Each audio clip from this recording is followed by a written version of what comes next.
Vamos a mirar esta mañana esta segunda parte, cuando el mundo juzga a Jesús.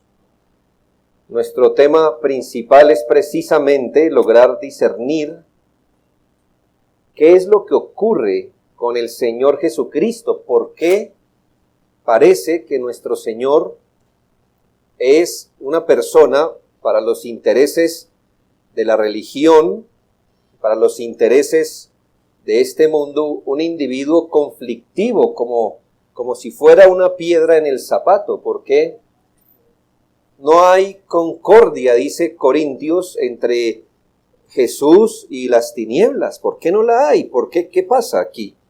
Siendo, hermanos, que la verdad, si usted mira, Jesús parece ser una figura más bien conciliadora, ¿verdad? Creo que después de Papá Noel, con respeto lo digo, Jesús parece la persona más conciliadora que hay. No el Jesús bíblico, por supuesto, sino que se le usa para como ese emblema de las buenas causas, pero usted se da cuenta que a la verdad no es así.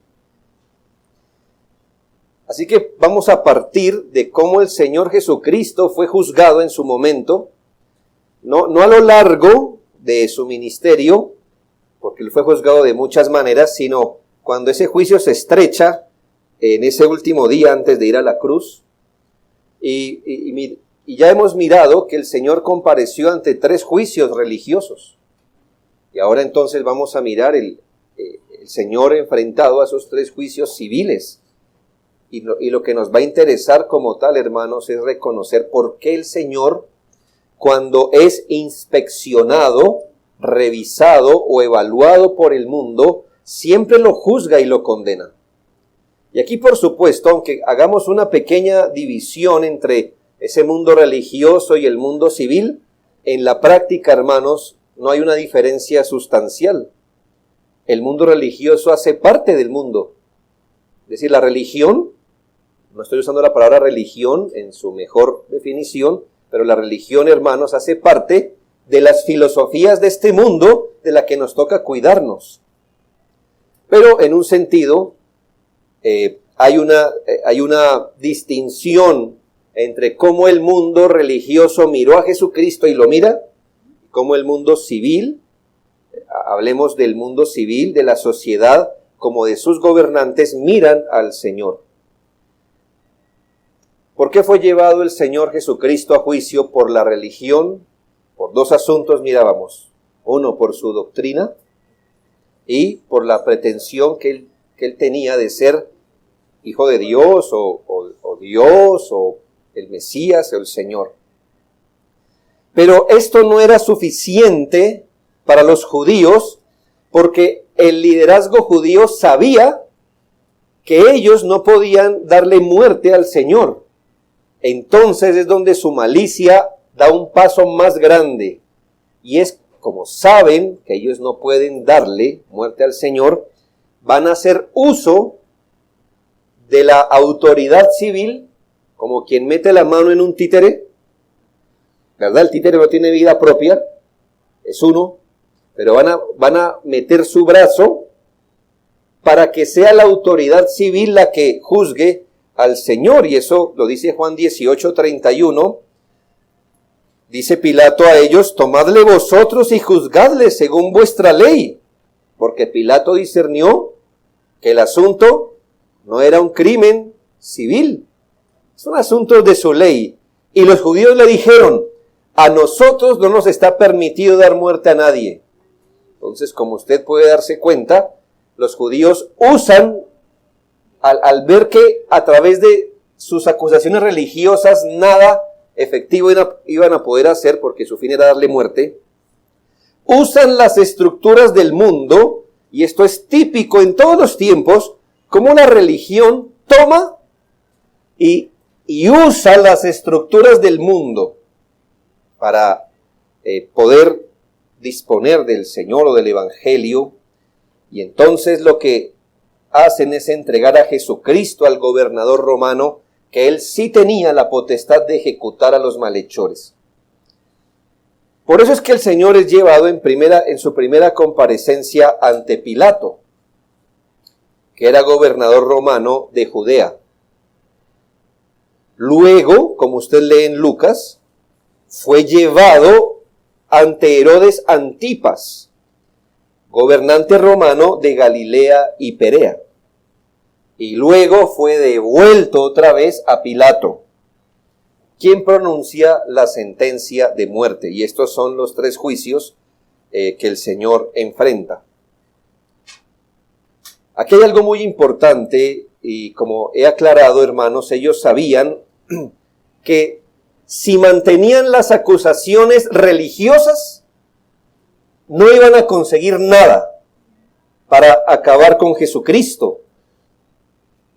La potestad civil no iba a intervenir en darle muerte a alguien por razón religiosa.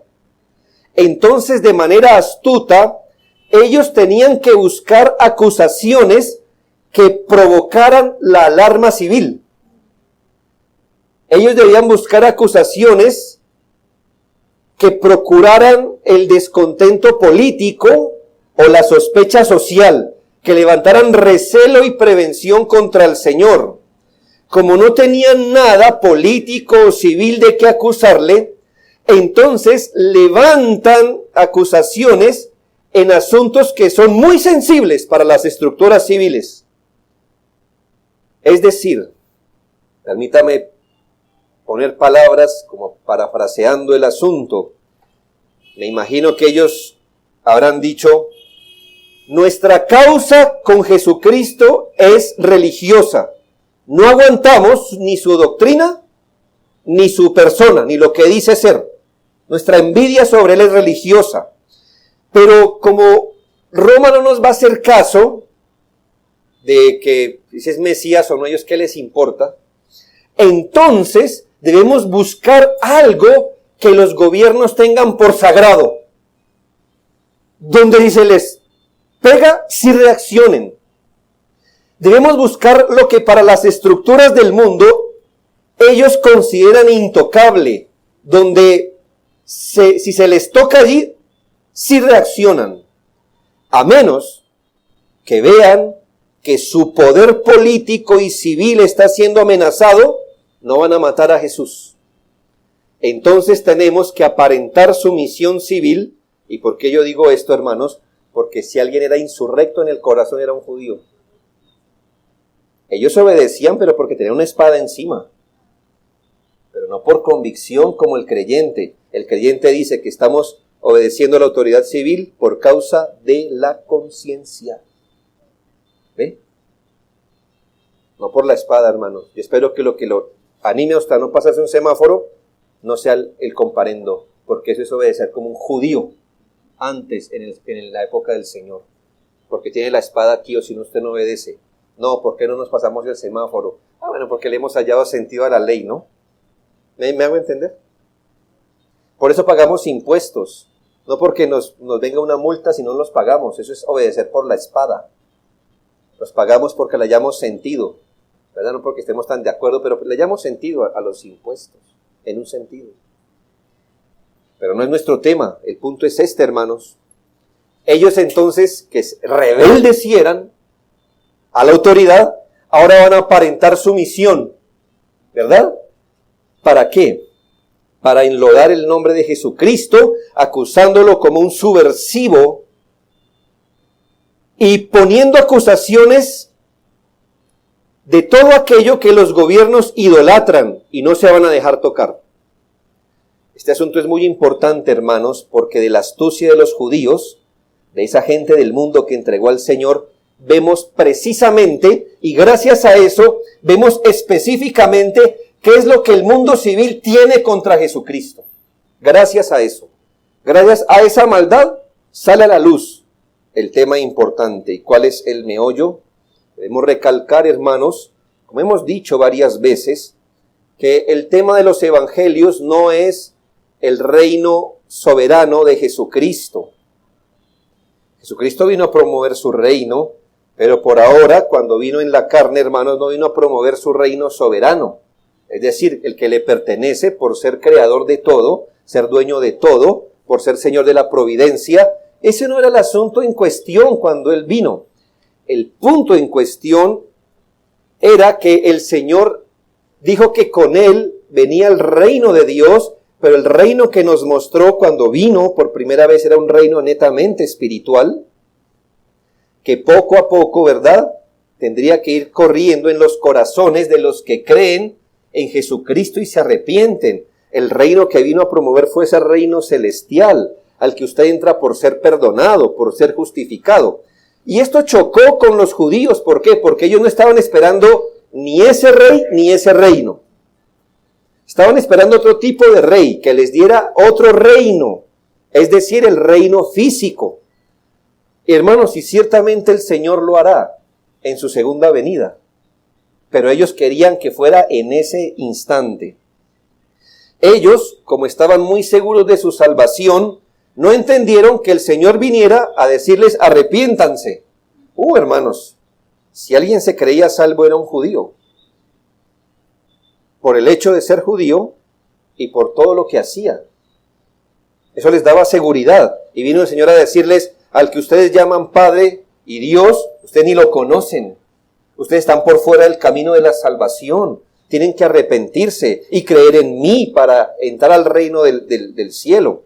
Todas estas cosas enrarecieron, hermanos, el ambiente para con nuestro Señor Jesucristo. En este sentido, el Señor, muy importante esto, porque hoy día se lo digo, hermano, porque por internet hay mucho jovencito diciendo que el evangelio tiene que transformar nuestra cultura, nuestra política, nuestras constituciones. Ay, hermano, primero que transforme nuestros corazones. Podemos vivir, hermano, con un presidente cristiano que transforme la Constitución con un versículo, como la confesión de fe, ¿no? Con versículo de apoyo en cada renglón. Y aún así tendríamos una sociedad que se iría al infierno si muere.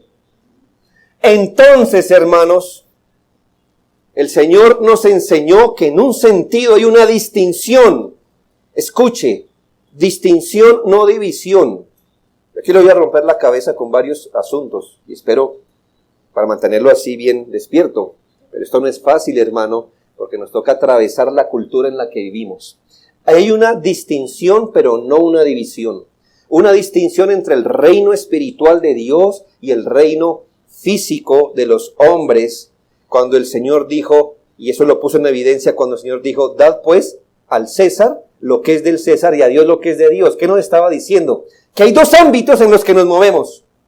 Un ámbito espiritual donde nos toca darle a Dios lo que es de Dios, pero también nos toca reconocer las estructuras sociales en las que vivimos, no ciegamente, porque el Señor no dijo, dele al César todo lo que él pida, sino lo que es de él. ¿Me hago entender? Lo que por voluntad de Dios le pertenece a él, no todo lo que pida. Ay, hermanos, el César va a pedir generalmente más de lo que le corresponde. Entonces, ¿qué ocurre, hermanos? El Señor nos enseñó estos dos ámbitos en los que nos movemos, pero lo que no podemos aceptar es que haya una división, donde se nos diga esto. Sí, eso de Jesucristo y todo, déjenlo para el ámbito religioso. Para el ámbito civil, Él no tiene nada que decir. Eso es otra cosa. No, hermanos, ¿por qué? Porque aunque en efecto el Señor vino a procurar el reino, a promover el reino espiritual, hermanos, no por eso usted le quita la corona a Jesús de dueño de todas las cosas. ¿Qué es Babel, hermanos? Y aquí entienda cómo funciona esto en la Biblia. ¿Qué es Babel? ¿Y qué significa y qué representa Babel desde que se inició? Babel es ese intento del hombre de decir, Señor, quédese en su ámbito y nosotros vamos a construir un mundo tan bonito, tan práctico, aparte de usted. Babel es el emblema de lo que el hombre quiere hacer en este mundo. ¿Qué quiere hacer? Un lugar, un reino paralelo. Sí, dejemos que Dios rija el mundo espiritual y nosotros nos ocupamos de las cosas de este planeta. Un mundo aparte, donde siempre hay un paralelo. Esos ámbitos donde esos habitantes decidieron arrinconar a Dios, fundar una sociedad, una cultura, realizarse aparte de Dios. Un mundo que tiene sus propios principios, sus propias leyes, sus propias filosofías, sus propios intereses. Eso es Babel. Babel todavía está hoy. ¿Ya? No en esa torre. Pero Babel todavía existe. Este mundo, sus estructuras es eso. Levantar una sociedad, levantar una cultura netamente humanista, antropocéntrica, que no tiene en cuenta a Dios. ¿Usted ha visto, hermanos, que este mundo tiene su propia moral? Le hago la distinción. Sus propios intereses, su propia cosmovisión, sus propios valores. Y entonces, Babel o la sociedad o la cultura va a querer que todos sus súbditos se conformen a este modelo, pero este modelo ha echado a Dios de allí. Y esto hace al mundo, y esto hace que el mundo y sus estructuras siempre choquen con Cristo. Porque el mundo juzga a Jesús por las mismas razones que lo juzgó entonces. Miren, hermanos, en Lucas 22, 25 el Señor nos da una clave para entender qué es lo que ocurre. Lucas 22, 25, los reyes de las naciones se enseñorean de ellas. Atienda este principio, no lo deje ir. Mira, aquí el Señor mira la cultura, mira las estructuras sociales y les dio un dictamen. Dijo él, los reyes de las naciones se enseñorean de ellas. Las estructuras de autoridad civil que tienen de Dios ejercer autoridad, porque Dios las puso para ejercer autoridad, para el bien de la sociedad, no se limitan a hacer esto, sino que pasan esa línea delgada en la que, además de ejercer autoridad para el bien de la sociedad, pasando ese delicado límite, empiezan a ejercer su poder para enseñorearse, dominar al hombre con un dominio que solo le pertenece a Dios. No es fácil, hermanos, distinguir esto. ¿Por qué? Porque Dios a las autoridades les ha dado autoridad, les ha dado poder, facultades, pero generalmente ellos van a intentar pasar esa línea donde ya no están ejerciendo autoridad para el bien, sino que se empiezan a enseñorear y a tomar una posición y a reclamar cosas que solo a Dios le pertenecen. Y es difícil, hermanos, porque usted a veces no sabe si lo que le están pidiendo es legítimo como parte de su poder para el bien, o si ya me están estirando la mano para darles de mí lo que le pertenece a Dios. Pero es que es cierto, hermanos, las estructuras civiles se convierten a veces en el Dios práctico para el mundo. Las estructuras de autoridad civil han erigido un sistema muy complejo donde no solo demandarán obediencia, sino adoración. Obvio, hermanos, ninguna constitución va a decir, quiero que todos los ciudadanos me adoren. Pero, hermanos, el creyente debe estar muy pendiente porque usen o no la palabra, ellos generalmente, partiendo a veces de cosas buenas, van a empezar a pasar esa línea,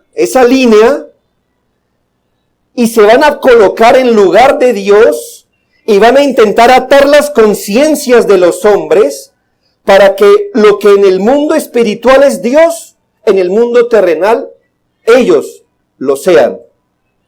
Mucho cuidado, hermanos.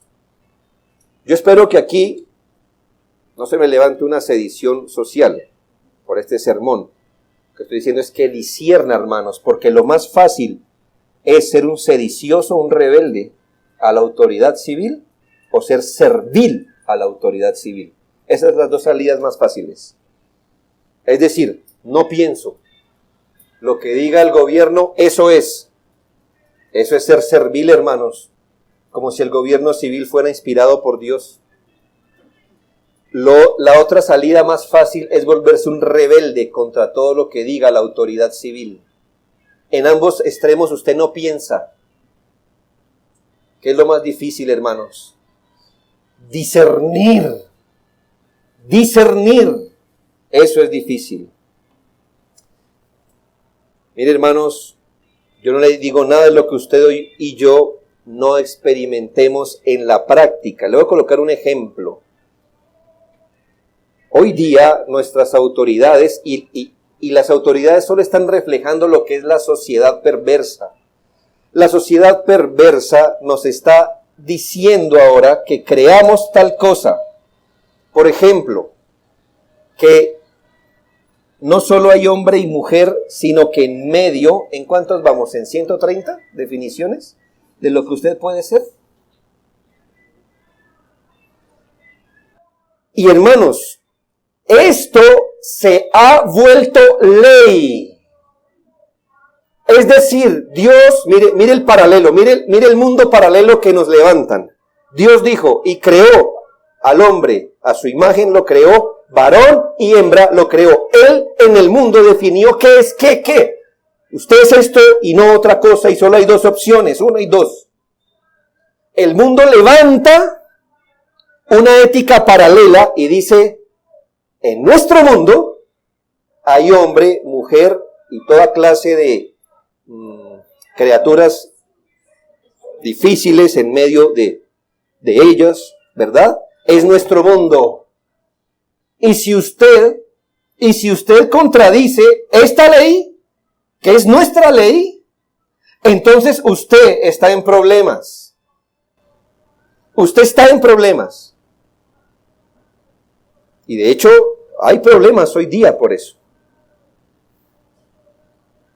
Note que aquí la autoridad que ellos tienen para regir pasó ese delicado límite y ahora quieren adueñarse de nuestras conciencias y decir, usted piensa lo que yo le digo y ahora las definiciones las pongo yo y usted obedece.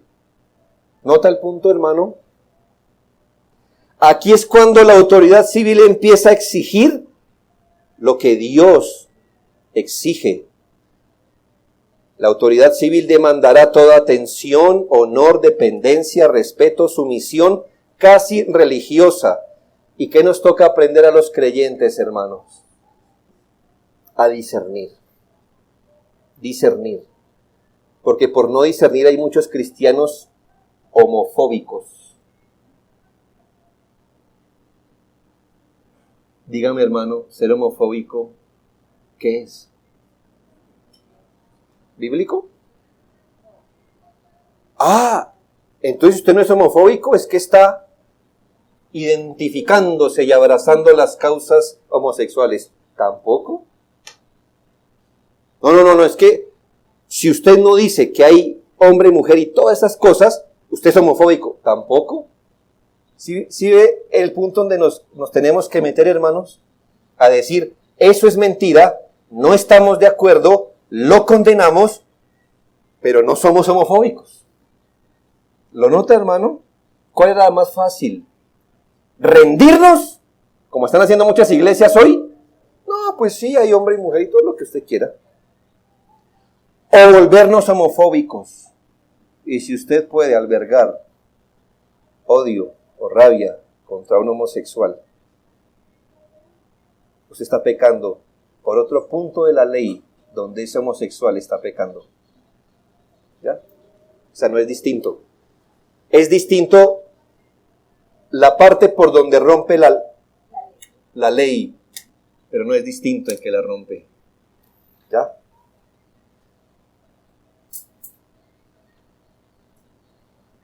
Por eso le digo que es más fácil ser de extremos, porque en los extremos usted no piensa, usted no discierne, usted no cuela. Es lo más fácil.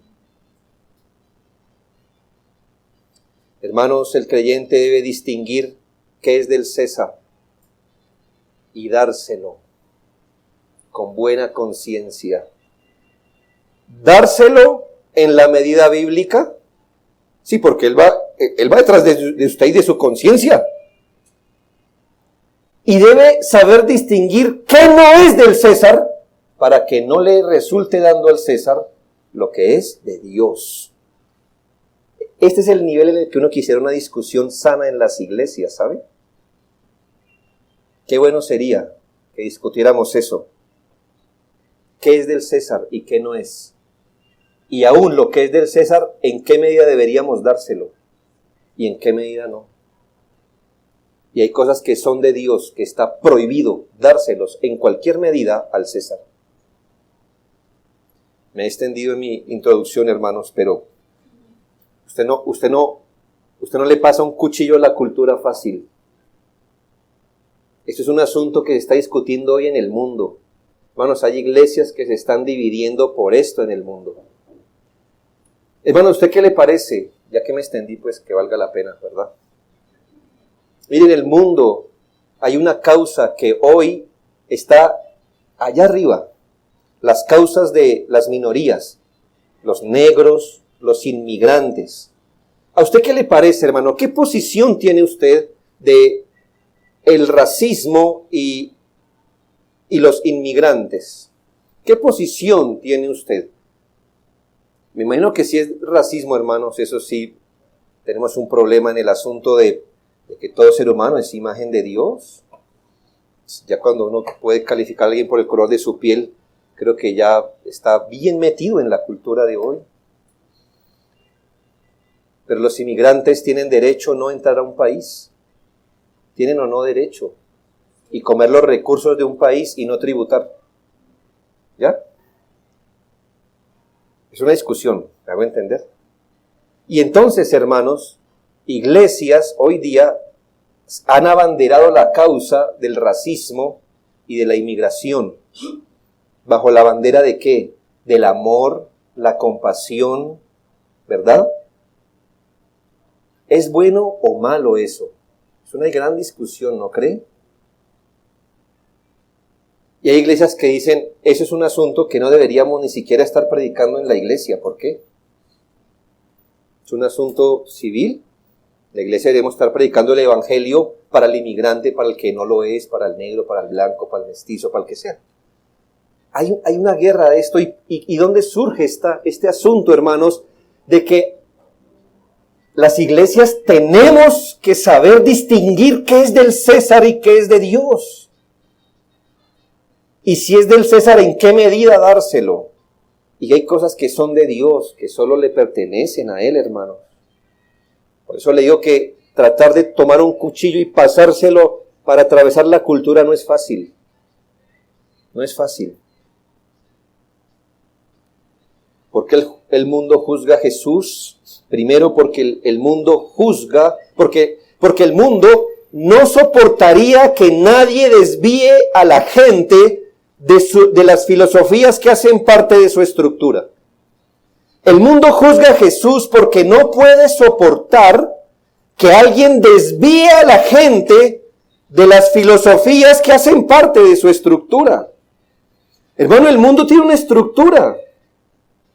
Y piense algo, hermanos. ¿Cómo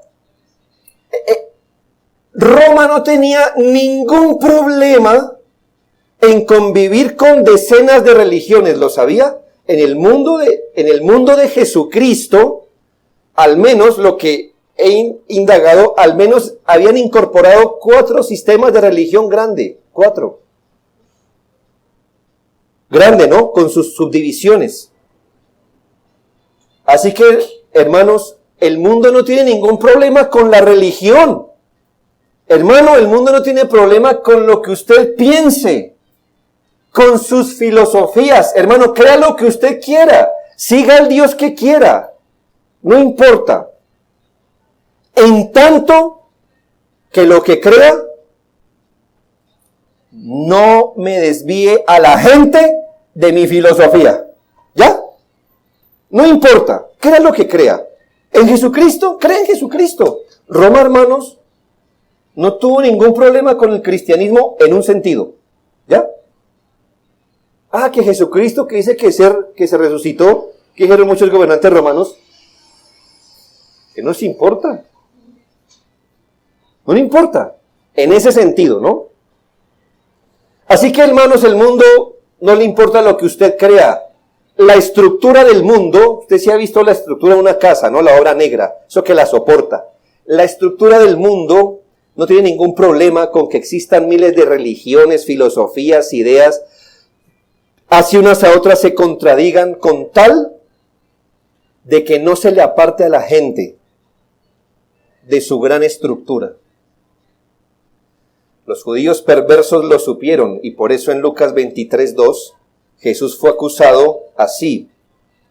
A este hemos hallado que pervierte la nación. ¿Sí nota?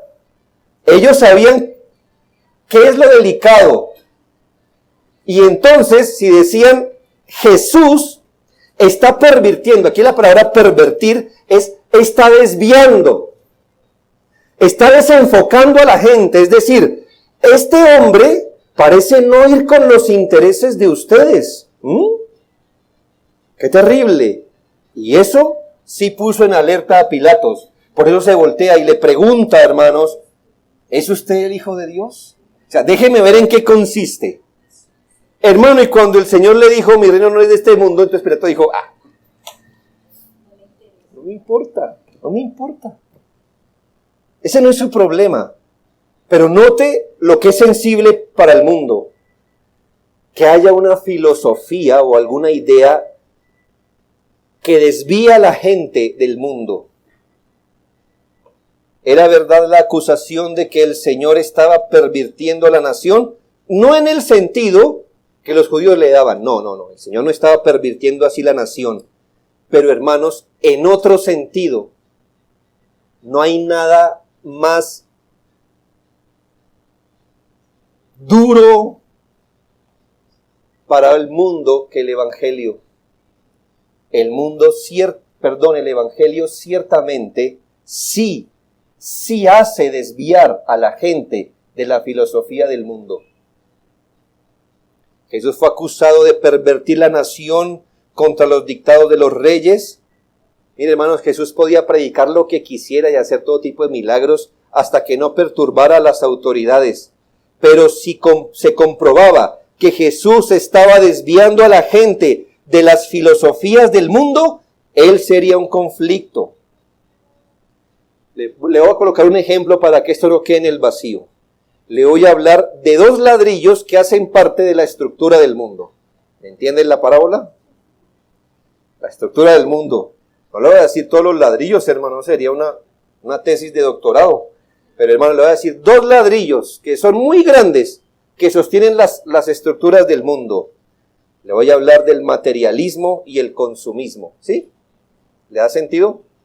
Bueno, no son 2 piedras pequeñas, son grandes. Hermanos, cuando el Señor Jesús se negó a hacer de lo material algo central para él, porque Satanás le dijo, ¿quiere todo esto material? Adóreme. ¿Qué dijo el Señor?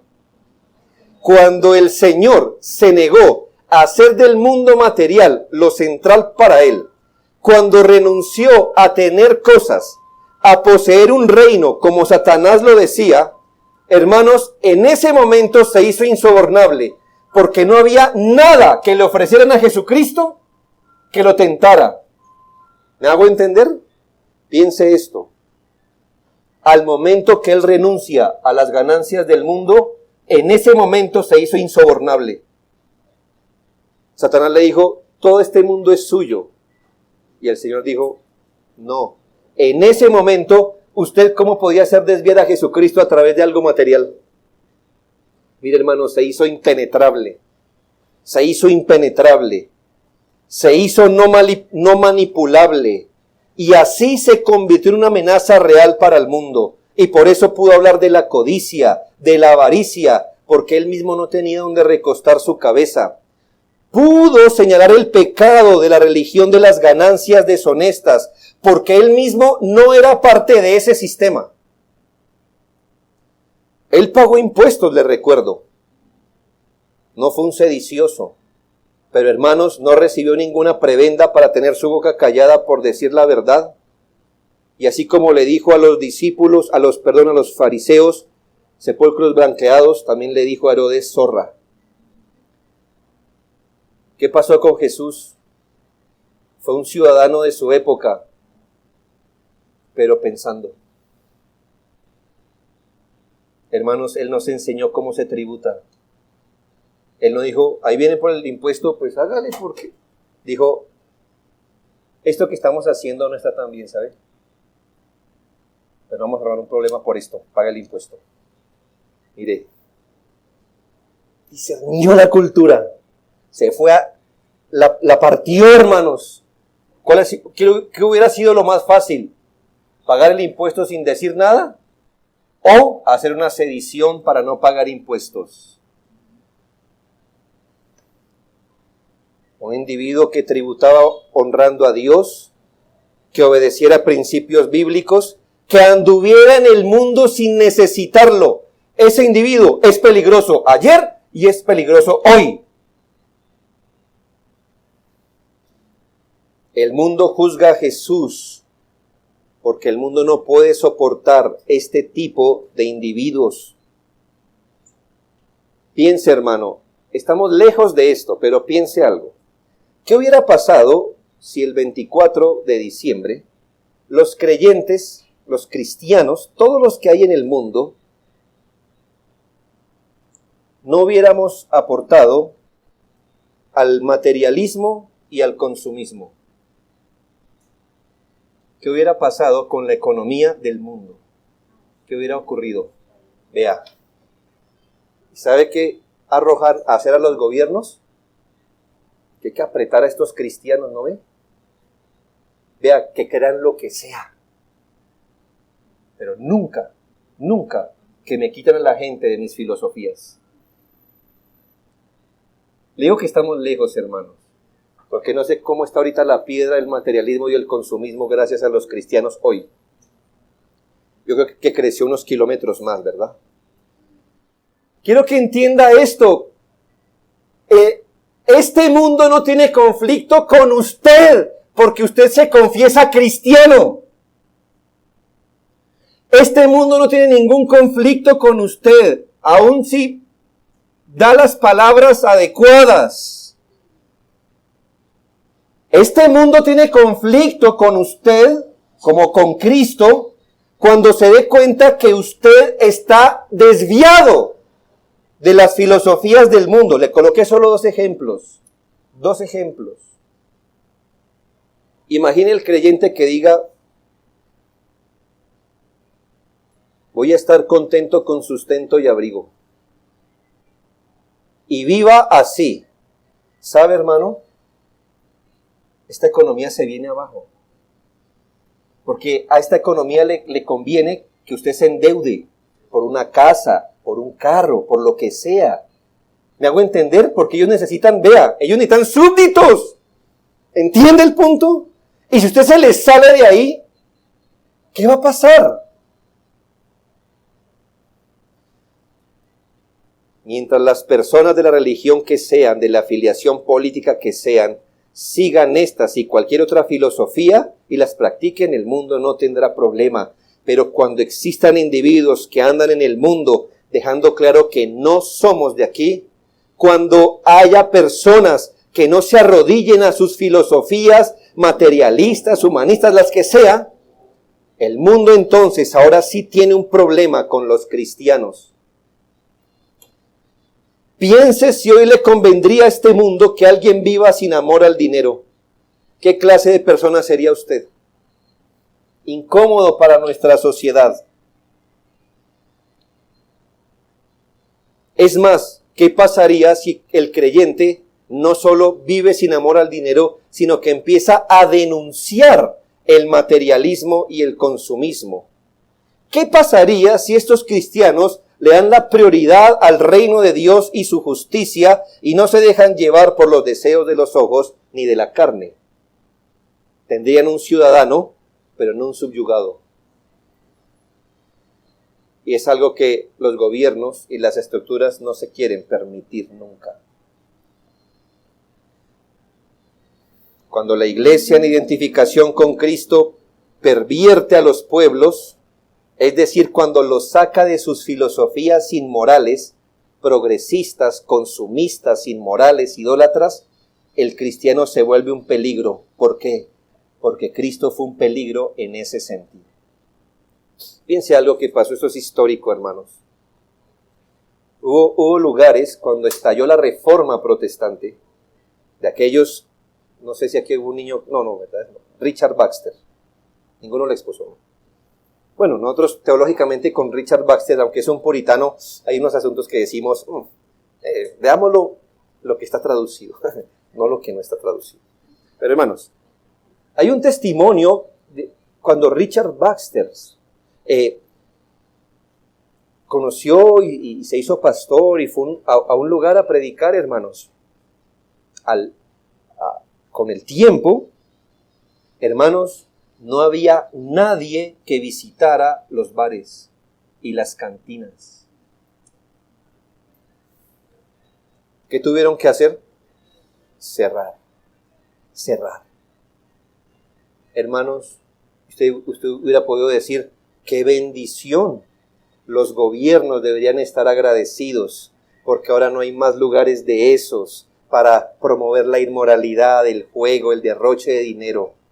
No, mi hermano, pues ahí empezó sus verdaderos problemas. Mire, Richard Baxter podía creer lo que quiera, ser un puritano lo que quiera, haga lo que quiera, predique lo que quiera, pero nunca me saque la gente de mis filosofías, porque ahora usted es peligroso.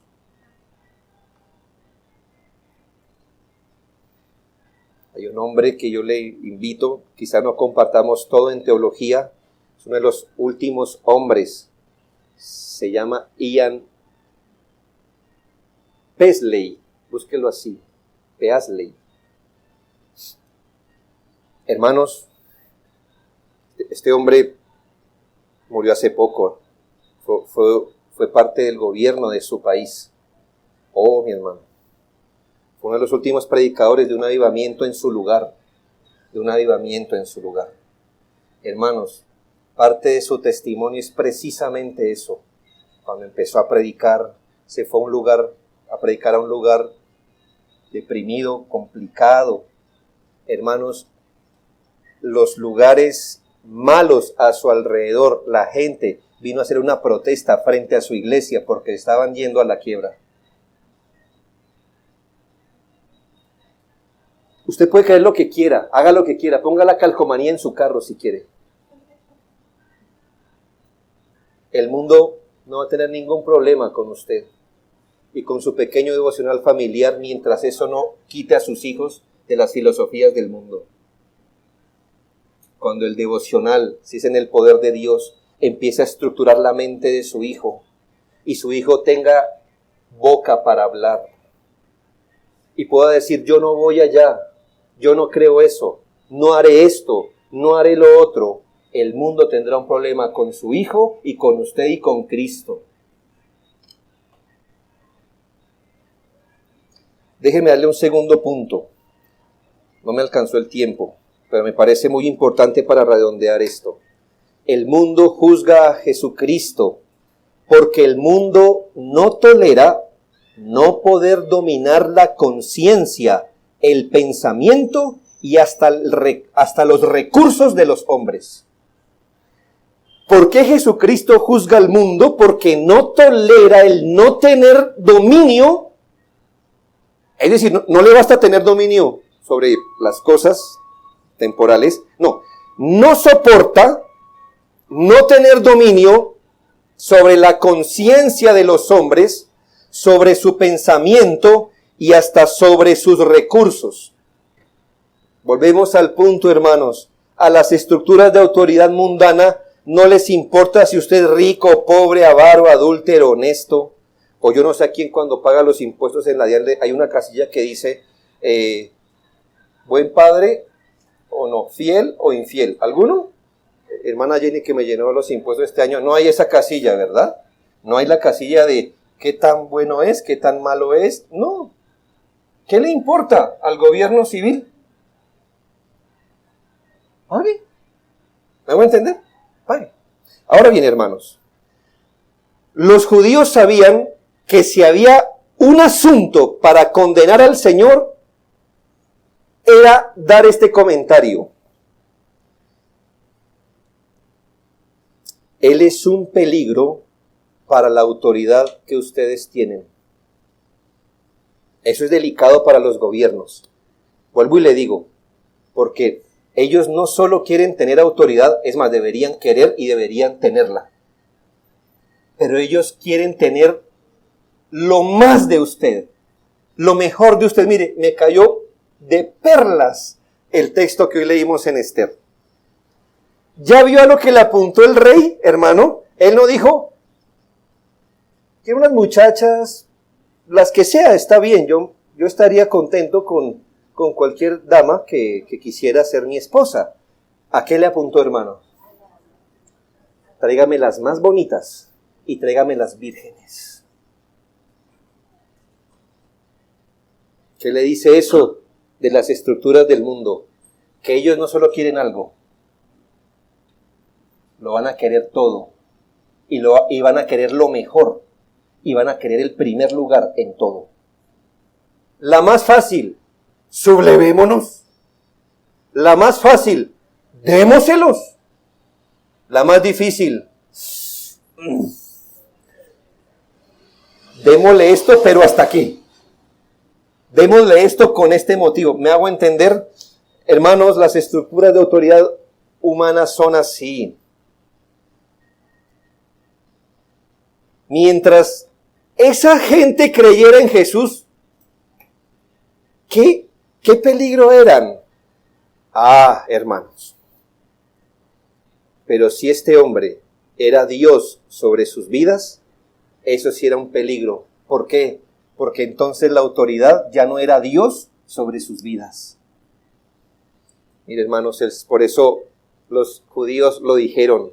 Lucas 23:2. Él prohíbe dar tributo a César. Ah, bueno, haga los milagros que quiera. Pero cuando dijeron tributo, no. Eso hasta ahí ya no. Eso hasta ahí no. Eso era mentira, hermanos, porque como le dije, el mismo Señor pagó tributos.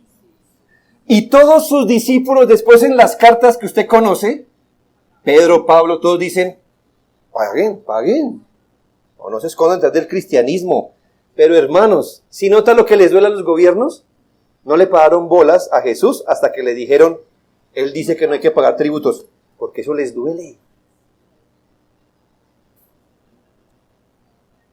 El mundo es generoso con sus súbditos, en cuanto ellos siempre se lleven lo mejor, lo más y a veces todo.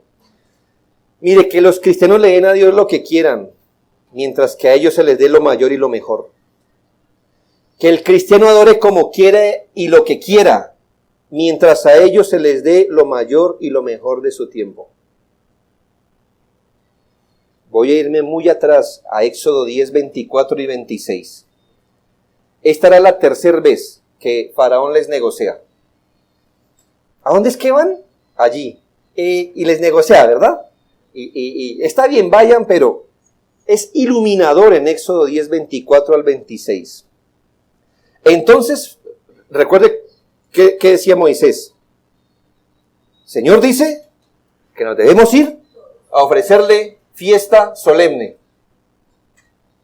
Entonces Faraón hizo llamar a Moisés y dijo, id, servid a Jehová. ¿Sí ve que Faraón no tiene problema con que usted le sirva a quien quiera? Sírvame a mí, sírvale a Jehová. Solamente queden vuestras ovejas y vuestras vacas. Vayan también vuestros niños con vosotros. Y Moisés respondió, no. Antes tú también nos darás sacrificios y holocaustos, que sacrifiquemos para Jehová nuestro Dios. Nuestros ganados irán también con nosotros, no quedará ni una pezuña. porque de ellos hemos de tomar para servir a Jehová nuestro Dios, y no sabemos con qué hemos de servir a Jehová hasta que lleguemos allí. Ay, hermano, sírvale lo que quiera, dele la ofrenda que quiera, pero a Dios lo primero no. Lo más importante para Dios no.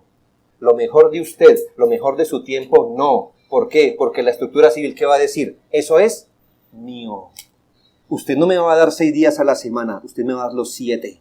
Y ojalá me dé el domingo. Porque estaría más satisfecho que usted me diera el domingo y se quede usted con los 7. ¿Por qué? ¿Qué está en juego en el día del Señor? El señorío de Dios. Yo soy Jehová tu Dios que te sacó. ¿Sí ve cómo empieza? Es un asunto de quién es el Señor.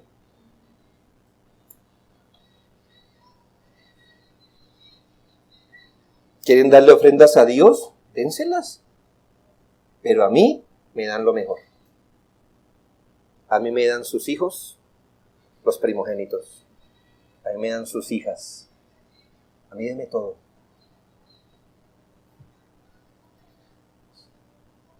¿Qué pasó con los 3 hombres en Babilonia?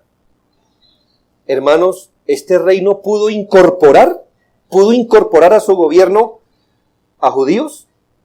Por eso estaba Sadrac, Mesach y Abednego y Daniel. Pudo incorporar a divinos, pudo incorporar a magos. ¿Y qué problema había? Ninguno. Sírvanme. La religión que sea, no me importa. ¿Dónde fue el problema de estos 3 hombres? ¿En dónde estuvo el problema? ¿En lo que pensaban? ¿En lo que tenían aquí? ¿En su religión particular? No, hermanos. Que el Dios de estos hombres sea Dios, pero que estos no se comporten como que tienen un Dios por encima de mí. Daniel 3:15. Ahora pues, ¿estáis dispuestos para que al oír el son de la bocina, de la flauta, del tamboril, del arpa, del salterio, la zampoña, de todo instrumento de música, os postréis y adoréis la estatua que he hecho? Porque si no la adoraréis, en la misma hora seréis echados en medio de un horno de fuego ardiendo. ¿Y qué Dios será?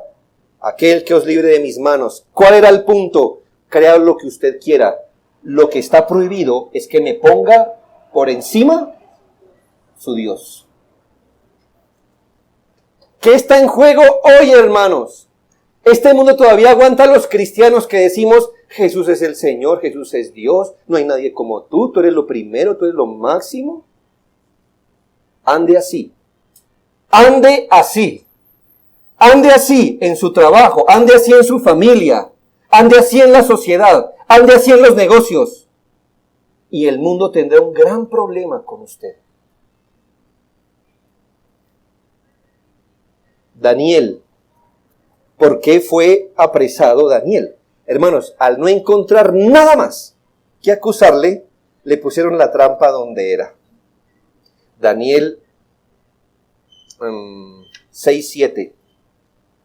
Todos los gobernadores del reino, magistrados, sátrapas, príncipes, capitanes han acordado por consejo que promulgues un edicto real y lo confirmes, que cualquiera que en el espacio de 30 días demande petición de cualquier dios u hombre fuera de ti, oh rey, sea echado en el foso de los leones.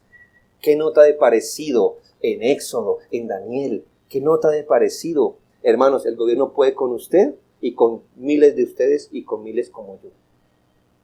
Ah, bueno. Pero si usted sigue a Dios como su único Dios, ¿qué ocurrirá? Que usted todo lo que va a hacer lo va a medir por eso. No va a decir, ¿qué dice el gobierno? Sino, ¿qué dice la Escritura? Oh, hermano, y usted se va a volver muy imprudente para la sociedad. Porque a veces usted va a resultar obedeciendo, no porque el gobierno lo diga, sino porque el Señor se lo dice. Y muchas veces el sedazo no le va a pasar el principio y usted va a decir, esto no lo manda Dios, esto no es de Dios. Y eso, la autoridad civil no lo va a soportar. Mire, usted puede decir, no me vacuno, o me vacuno, o voy a pagar impuestos o no, porque soy gay. Y es una muy buena razón hoy. Pero nunca diga que va a hacer tal o cual cosa por ser cristiano, porque esa no es ninguna razón. ¿Me hago entender? Vea, se lo va a colocar así para que usted lo vea. Usted va a decir, no quiero pagar este impuesto porque soy gay. ¿Sabe qué hace el gobierno?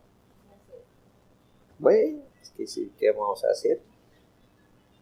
Pero diga, no quiero pagar ese impuesto porque soy cristiano. Ay, mi hermano. Ahí tiene. ¿Qué le quiero decir, hermano? Mi punto no es el impuesto, es un ejemplo que coloqué. Mi punto es, mire cómo se mueve el mundo. Usted es un peligro. No por creer lo que usted crea. Cuando usted se comporta así. Porque usted se somete a la autoridad. ¿Sabe por qué?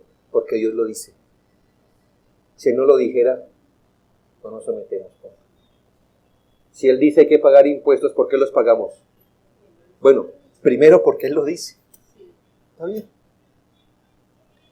Hay hoy día cristianos no precisan esto. En nombre de Dios se han puesto rebeldes a la autoridad en asuntos donde no hay ningún problema obedecer. Mientras que estos mismos cristianos que se niegan a obedecer la autoridad civil, rompen la ley de Dios constantemente. Están más pendientes de lo externo que del dominio interno. Vea, yo no soy delicado en esto y prefiero no serlo aquí.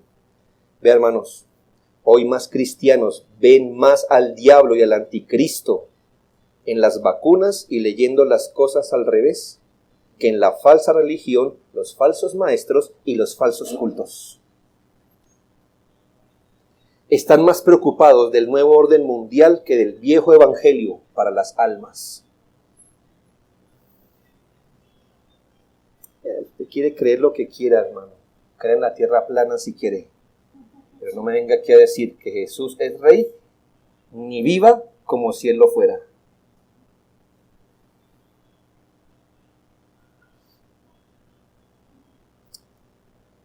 ¿Por qué el mundo juzga a Jesús?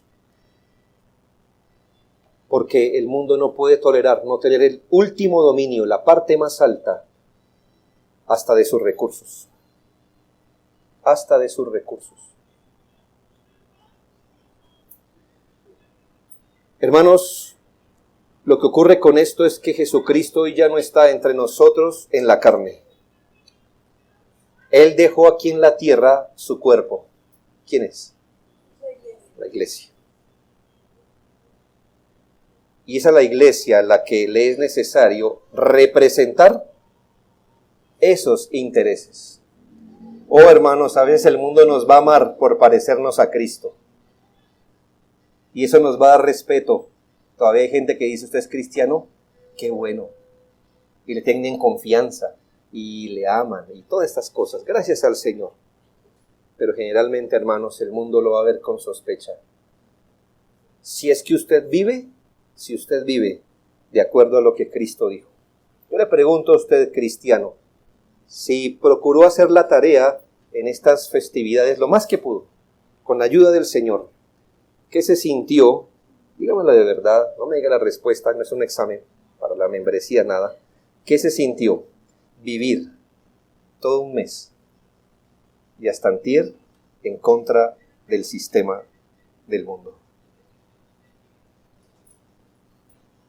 ¿Qué se sintió? ¿Cómo se vive? Duro, ¿no? Duro. Duro. Cuando usted iba para la iglesia, toda la multitud iba para allá, para el otro lado, ¿verdad? Como que usted decía, no estoy. Y como que el mundo le dice, no, es que es esto. Usted debe sonreír en Navidad, usted debe sonreír, debe comprar, los niños, esto, la comida, la familia, esto. Luche contra eso. Y hermano, suda. Usted no sabe lo que estoy hablando. Si otro año más se rindió, ¿me hago entender? No a los asuntos externos, hablo de la filosofía que hay allí, de la filosofía. Es duro, hermanos, es duro. Porque el mundo no va a entender usted por qué es así. ¿Por qué justo usted no salió así? ¿Sí? Venga ya. Alégrese con nosotros. Ve, hermano, yo todavía escucho. ¿Está dispuesto a que cuando toquemos el tamboril, la flauta y la zampoña al ritmo de diciembre, está dispuesto a arrodillarse? Muchos de ustedes han dicho, no.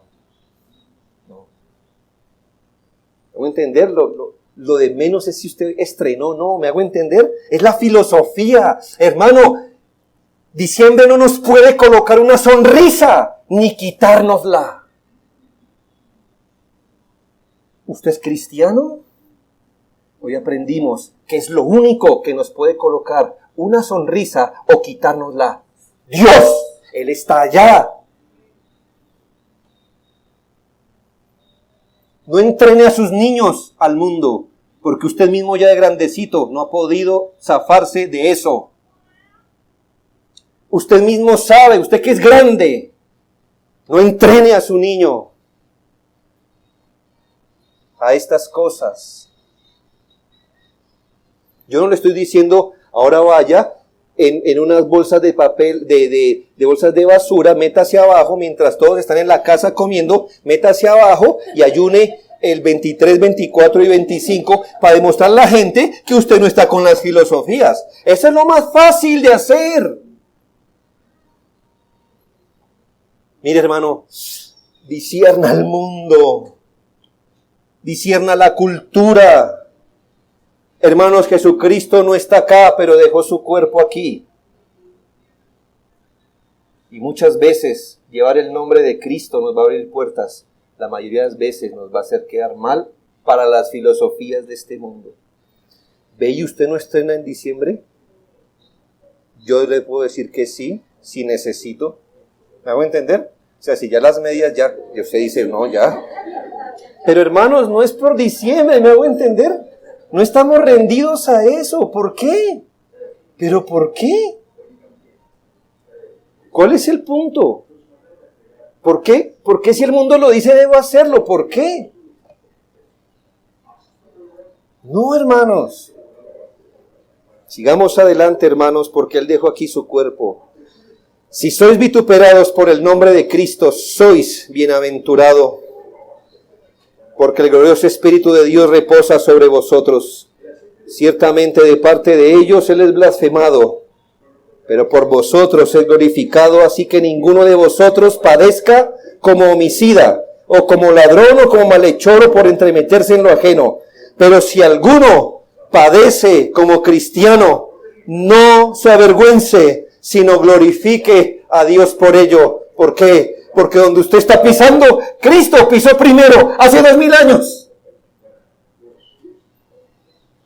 ¿Y cuál fue el resultado de su juicio? Muerte. Muerte. No piense que usted va a quedar de pie. Si toma y se identifica con Cristo en esta cultura, que el Señor nos ayude, hermanos. Porque el camino todavía es muy largo hasta que lleguemos a Sion. Oremos.